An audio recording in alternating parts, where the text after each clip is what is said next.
सियासी गलियारे में हलचल काफ़ी तेज़ है क्योंकि आपको बता दें राज्यसभा सत्र चल रहा है और उत्तर प्रदेश में विधानसभा सत्र की भी शुरुआत होने वाली है। एक तरफ राज्यसभा सत्र में लगातार सवालों के बौछार हो रहे हैं, वहीं सत्ताधारी पार्टी जो है वो इन बौछारों को खारिज करती हुई नजर आ रही है और विपक्ष के मुंह पर ताला लगाते हुए नजर आ रही है। वहीं अगर बात करें विधानसभा सत्र की तो विधानसभा सत्र 11 अगस्त से 16 अगस्त के बीच चलेगा और इस बीच क्या कुछ मुद्दे विपक्ष की तरफ से उठाए जाएंगे ये देखने वाली बात होगी। वहीं अब अगर बात करें राज्यसभा सत्र की तो राज्यसभा सत्र के दौरान विपक्ष ने तमाम मुद्दे उठाए हैं और तमाम मुद्दों पर बात करने की कोशिश की है, सत्ताधारी पार्टी से जवाब भी मांग रही है, लेकिन जवाब के नाम पर केवल इतना कहा जा रहा है कि सत्ताधारी पार्टी ने आज तक कुछ नहीं किया है और देश को केवल पीछे ले जाने का काम किया है।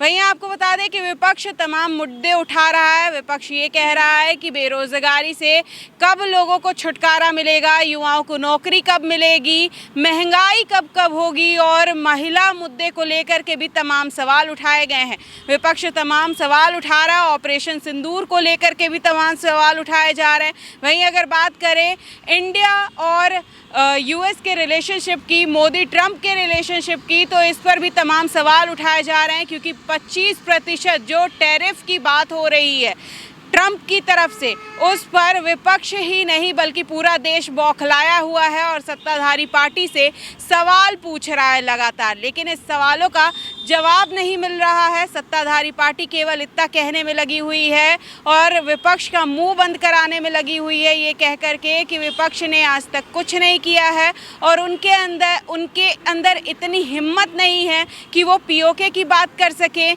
और उन्हें पीओके की बात करनी भी नहीं चाहिए, जबकि विपक्ष लगातार पीओके पर भी सवाल उठा रहा है और वो ये कह रहा है कि इंडिया कभी भी पीओके को ऑक्यूपाइड नहीं कर सकता है। तो तमाम तरीके के विपक्ष मुद्दे उठा रहा है राज्यसभा सत्र के दौरान। लेकिन अगर बात करें विधानसभा सत्र की तो विधानसभा सत्र में भी ऐसे कयास लगाए जा रहे हैं कि तमाम मुद्दे फिर से उठेंगे। अगर हम जल जीवन मिशन की बात करें, अगर हम बिजली संकट की बात करें तो ये तमाम मुद्दे उठाए जाएंगे।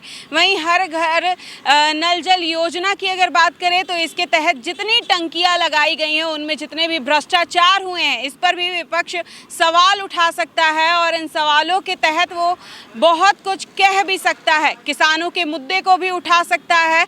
लेकिन क्या इन सभी मुद्दों पर सच में कार्रवाई होने वाली है या फिर सत्ताधारी पार्टी कोई एक्शन लेने वाली है? सोचने वाली बात यही होगी, सत्ताधारी पार्टी एक्शन लेती है या फिर नहीं। आपको बता दें कि इसके अलावा इसके जरिए किसानों के मुद्दे पर भी विपक्ष हमलावर होने की कोशिश कर सकता है।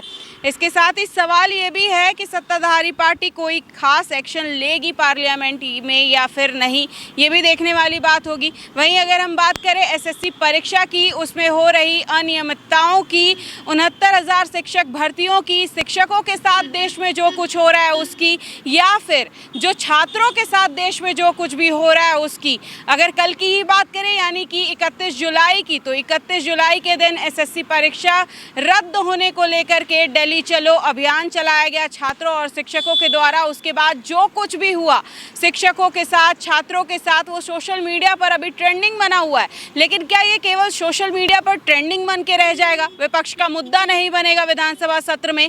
ये भी देखने वाली बात होगी। और अगर मुद्दा बन भी जाता है तो क्या इस बार विधानसभा सत्र में शिक्षकों के हाथ, छात्रों के हाथ कुछ लगने वाला है? क्या वाकई में उनको नौकरी मिलेगी? क्या महंगाई से छुटकारा मिलेगा? क्या महिलाओं के मुद्दे पर बात होगी या फिर युवाओं के लिए कुछ खास सरकार लेकर के आएगी? ये सभी देखने वाली बात होगी। ये तमाम मुद्दे क्या विधानसभा सत्र में भी उठेंगे? क्या विधानसभा सत्र में भी विपक्ष इन मुद्दों पर बात करेगा? और बात कर भी लेता है अगर, तो क्या सरकार इन मुद्दों पर ध्यान देने वाली है? ये सारी बातें विधानसभा सत्र में होंगी या नहीं, ये देखने वाली बात होगी। लेकिन जगदीप धनखड़ के इस्तीफे की जो बात हो रही है, वाइस प्रेसिडेंट का चुनाव जो होने वाला है वो भी 9 सितंबर को अब होने वाला है, इसका ऐलान भी हो गया है।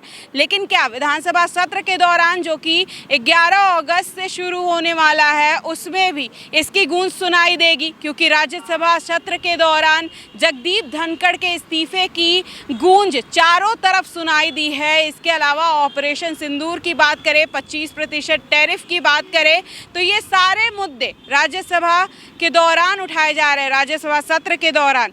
वहीं अब अगर तमाम मुद्दों की बात करें विपक्ष की, तो विपक्ष तमाम मुद्दे उठा रहा है पीओके को लेकर के। अभी हमने कहा कि किस तरीके से पीओके को लेकर के विपक्ष सवाल उठा रहा है, लेकिन अगर हम बात करें अपने देश के सत्ताधारी पार्टी की, तो सत्ताधारी पार्टी ये कहने पर और व्यंग कसने पर लगा हुआ है कि इतनी बातें पीओके पर करने की औकात नहीं है विपक्ष की। क्या वाकई में विपक्ष की औकात नहीं है पीओके को लेकर के बात करने की या सवाल उठाने की? क्या सत्ताधारी पार्टी विपक्ष का मुंह बंद करना चाहती है, देश का मुंह बंद करना चाहती है, ये कह के कि किसी कोई औकात नहीं है इन मुद्दों पर बात करने की? क्या वाकई में विपक्ष को अब बंद कर देना चाहिए इन मुद्दों पर सवाल उठाना, पीओके के बारे में बात करना, या फिर ऑपरेशन सिंदूर के बारे में जवाब मांगना, या फिर इसके अलावा जो अन्य तमाम मुद्दे उठाए जा रहे हैं, महंगाई को लेकर, बेरोजगारी को लेकर के, इसके अलावा महिला सुरक्षा को लेकर के, अगर हम बात करें जाति धर्म, इन सभी एजेंडों की जिन पर बात होती है, चुनाव होते हैं और उनके बाद ये सारे मुद्दे खत्म हो जाते हैं। फिर मुद्दे ये तभी याद आते हैं जब वापस से चुनाव होने होते हैं।